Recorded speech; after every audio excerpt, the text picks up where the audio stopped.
All right, wrestling fans, here we go. We got Hank the Tank Jackson squared off against the kid known as the Mean Machine. And this match will determine which kid gets to go on to the placement rounds here in the IKWF Midget State, whatever it's called. I don't know, and let's be honest, I really don't usually even care. I just know it's a state tournament, and we do know that this is a placement match. So we can see the two boys are hopping around, they're limbering up, and they're getting ready to wrestle, and the handshake has happened, and the match is now underway, and the referee, of course, is in the way. So that's nothing unusual about this match this far, and we can see that the two boys got each other in a collar and elbow tie-up, and now let's see if, he went for Hank's legs, and Hank sprawled on him. Let's see if Hank can wiggle his way out of this situation right here. Let's see if Hank has what it takes to get away from this kid with his arm lock on Hank's upper thigh. And let's see if Hank's upper thighs are able to channel the energy and the powers to wiggle loose from this situation right here as the referee has stopped the action.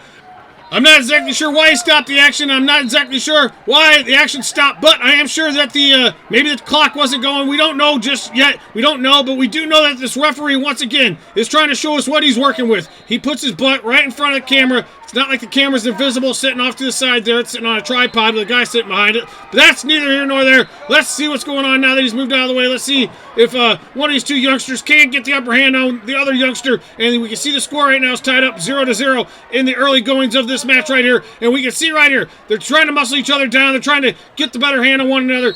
But we can also see that the time clock ran out, so the first round of this matchup is over. The score is tied up 0-0, and we are going to continue this matchup into the next round here. As you can see, we're on mat 7. Hank takes the down position because Hank has this move he does. He's very famous with it, and it's called the Fat Man Roll. Let's see if we can get the Fat Man Roll right here. However, this Fat Man Roll worked earlier in the season. This later part of the season's not as effective. This later part of the season, he's not as able to get the Fat Man Roll. Maybe the other kids have figured it out.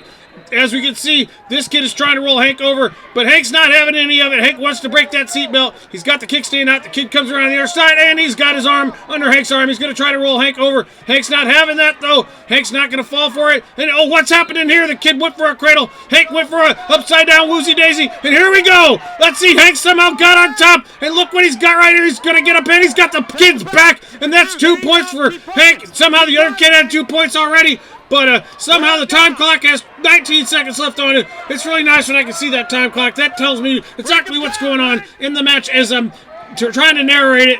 Because let's be honest, sometimes I bloviate, and sometimes I'm just a windbag of wondrous ideas. But that's neither here nor there. As we can see, Hank is trying to ride this kid down in the last 1 second of this round right here. And the referee stopped the action, and perhaps he stopped the action to resume the action in the middle of the circle. Hank said, let me have down again. And right here from this position right here, we're going to see exactly what happens. We can see Eli Quartz in the background. He's a good little helper there. He coaches his teammates whenever he gets a chance. And now we can see this kid's trying to pick gut wrench Hank up. Hank's reaching back for the leg. His coaches tell him not to do that, but sometimes you do things that your coaches do in the heat of the battle. And we can see right here, I don't know why Hank got a point right there, but now Hank is up 3-2, and now we can see Hank is taking that down position. And we can see Coach Nick Goodman in the background. Coach Nick Goodman has got his hands in his pocket like he's just chilling in a pool hall, and he's gonna go up to the head hustler in the pool hall and try to gamble with him. But let's not hope he doesn't do that against Hank. Let's hope that he gambles in favor of Hank, because we can see right now Hank's trying to get up. The kid rolled Hank over. Now Hank's going. He's going to roll through it with another one of them moves that he does. And let's see if he can do it. It's called the gymnastic stretch. And if he can spin this gymnastic stretch around at this point in the matchup right here, reverse the situation. And he reversed the situation. But once again, the referee was in the way, so we did not exactly get to see what happened. Hank was on the kid's back, and now he's tuckered out. And now both the boys are sweating. Hank's, oh no, Hank's got a nosebleed. As we can see the paramedics rushing out there. Wait, that's not a paramedic, that's Dan Quartz. Dan Quartz himself, the man who tells you, go ahead and keep crying, it'll help you lose weight. And Mean Gene's out there. Mean Gene says, back when I was a kid, we didn't bleed. And now, here's his dad. His dad's like, Hank, you better not fuck this up. And he's like, Dad, you got a beer gut and bird legs. I don't want to hear it from you. And I said, whatever. And then his dad walked off the mat. And now we can see Mean Gene is leaning over and he's asking Hank how come he's bleeding so much. And Hank said he didn't know, maybe the altitude up in Chicago. Here comes Butch with some paper towels. Now, I really got to hand it to our coaching staff here at the Bulldogs Wrestling Club.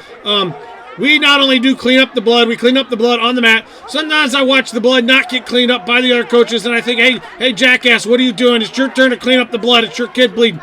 However, our coaches clean up the blood that our kids get on the match. And so when we need to clean up the blood or we need to get a cigarette butt to jam up the kid's nose, even look, Dan's like, look, here's a little bit of blood right here. I'm going to clean that. And Gene's going, I ain't cleaning that shit up. I'm too old for this shit. And now we can see Gene's talking to that referee over there. He's like, hey, you remember that time that me and you were bashing them mailboxes back in 1978? And then that referee's like, listen, Gene, we're not going to talk about that. I'm a head official here. And Gene said, don't be a chicken shit. Over there, we bashed him. And then that one time we got that fat girl and we got her jump out of trampoline. And then she broke a hole in it. And then the referee's like, I don't remember that, Gene. And Gene's like, maybe you were a different guy. Now Gene's over here talking to Hank. And Gene's saying, look, Hank, you can do this, baby. You got this in your soul, in your heart. And Dan's going, listen, Hank, don't bleed anymore. You don't need to cut any more weight. That loss of bodily fluids is only for before weigh-ins. You don't have to do it during the weigh-ins. And Butch is saying, come on, Hank, get your shit together. And now Hank's nose is bleeding again. And Gene is trying to straighten out the blood situation. He's trying to talk Hank's nose into not bleeding. And here we go. Here comes a guy with some paper towels and a bag full of crap. And we can see Dan's like, let me show you how to clean this blood up. You guys don't know what you're doing. Let me look over here. I got some on Gene's shoe. Got your toe, Gene. And now we can see they're wiping it up. That kid's jumping around. He's thinking about beating Hank, but he knows that he has to come back from one point, and Hank's nose has to quit bleeding before any of that will happen. And we can see Dan over here squirting, I don't know what he's squirting. It's some kind of peroxide, some kind of a cleaning solvent. And but that's neither here nor there. Like I said, I look at a lot of these other coaches. They don't clean up the blood of their wrestlers as good as we clean up the blood of our wrestlers. Garen's even over there helping. We got 5 coaches out here right now.